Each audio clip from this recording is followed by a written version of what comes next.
ചരിത്രപ്രസിദ്ധമായ തൃശൂർ പൂരം അലങ്കോലമായതിനു പിന്നാലെ പൊതുസമൂഹത്തിൽ വിശേഷിച്ച് ക്ഷേത്രാചാരങ്ങളിൽ വിശ്വാസം അർപ്പിക്കുന്നവരിൽ കാതലായ സംശയങ്ങൾ ഉടലെടുത്തിട്ടുണ്ട് എന്ന റിപ്പോർട്ടുകളുമായി ചില മാധ്യമങ്ങൾ രംഗത്ത് വന്നിട്ടുണ്ട്.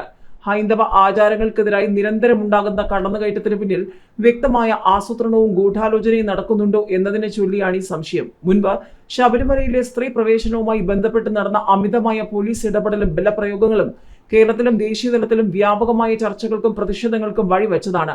ശബരിമലയിലെ കാലങ്ങളായി തുടർന്നു വരുന്ന ആചാരങ്ങൾക്ക് മേൽ സംസ്ഥാന സർക്കാരിന്റെ നേതൃത്വത്തിൽ നടത്തിയ ഇടപെടലുകൾ വിശ്വാസ സമൂഹത്തിൽ ഉണ്ടാക്കിയ മുറിവ് ചെറുതൊന്നുമായിരുന്നില്ല. ഏതായാലും പാർലമെന്റ് തെരഞ്ഞെടുപ്പിന് മണിക്കൂറുകൾ മാത്രം ശേഷിക്കെ തൃശൂരിലുണ്ടായ സംഭവ വികാസങ്ങൾ കേരളത്തിലെ വിവിധ മണ്ഡലങ്ങളിലെ തെരഞ്ഞെടുപ്പിനെ ഏതുവിധം ബാധിക്കുമെന്ന ആശങ്കയിലാണ് മുന്നണികൾ. പൂരപ്രേമികളുടെ മനസ്സിൽ ആഴത്തിലുണ്ടാക്കിയ മുറിവുകൾ ഏതുവിധത്തിൽ പ്രതിഫലിക്കുമെന്നതാണ് ഏവരുടെയും ആകാംക്ഷ. സംസ്ഥാനത്ത് ശക്തമായ ത്രികോണ മത്സരം നടക്കുന്ന അപൂർവ മണ്ഡലങ്ങളിൽ ഒന്നാണ് തൃശൂർ. പൂരം നടക്കുമ്പോൾ മന്ത്രിമാരായ ആർ ബിന്ദു, റവന്യൂ മന്ത്രി കെ രാജൻ എന്നിവരെ കൂടാതെ സർക്കാരിന്റെ പ്രതിനിധികളായ ഉന്നത രാഷ്ട്രീയ ഉദ്യോഗസ്ഥ മേധാവികളെല്ലാം അവിടെ ഉണ്ടായിട്ടും പോലീസ് കാരണം പൂരം അലങ്കോലമായെന്നുള്ളതാണ് ചിലർ ഉന്നയിക്കുന്ന വിമർശനം. ഏതായാലും ചരിത്ര പ്രസിദ്ധമായ പൂരം ആദ്യമായി പോലീസിന്റെ ഇടപെടൽ കാരണം അലങ്കോലമായി. അതുകൊണ്ട് തന്നെ ചോദ്യങ്ങൾ നിരവധിയാണ്. 2018 സെപ്റ്റംബർ 28-നാണ് ശബരിമല സ്ത്രീ പ്രവേശനവുമായി ബന്ധപ്പെട്ടുള്ള നിർണായകമായ തീരുമാനം വന്നത്.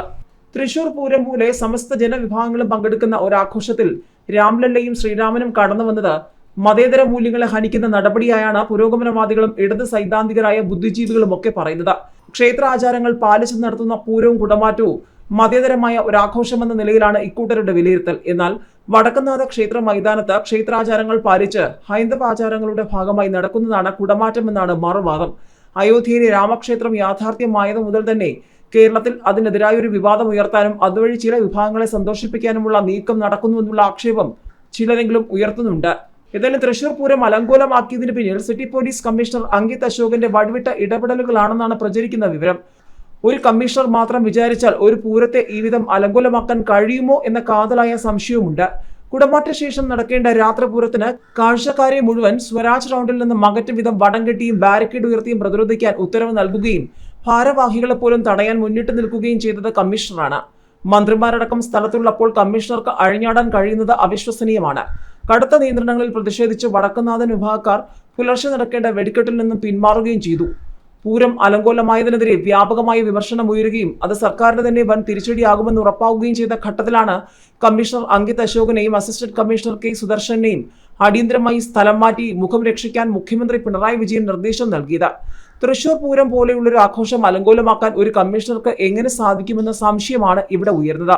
കഴിഞ്ഞ വർഷത്തെ പൂരം നടത്തിപ്പിലും അങ്കിത് അശോകന്റെ അസാധാരണമായ ഇടപെടലുകൾ പ്രതിസന്ധി സൃഷ്ടിച്ചിരുന്നെങ്കിലും അദ്ദേഹത്തിനെതിരെ ഒരു നടപടിയും ഉണ്ടായില്ല.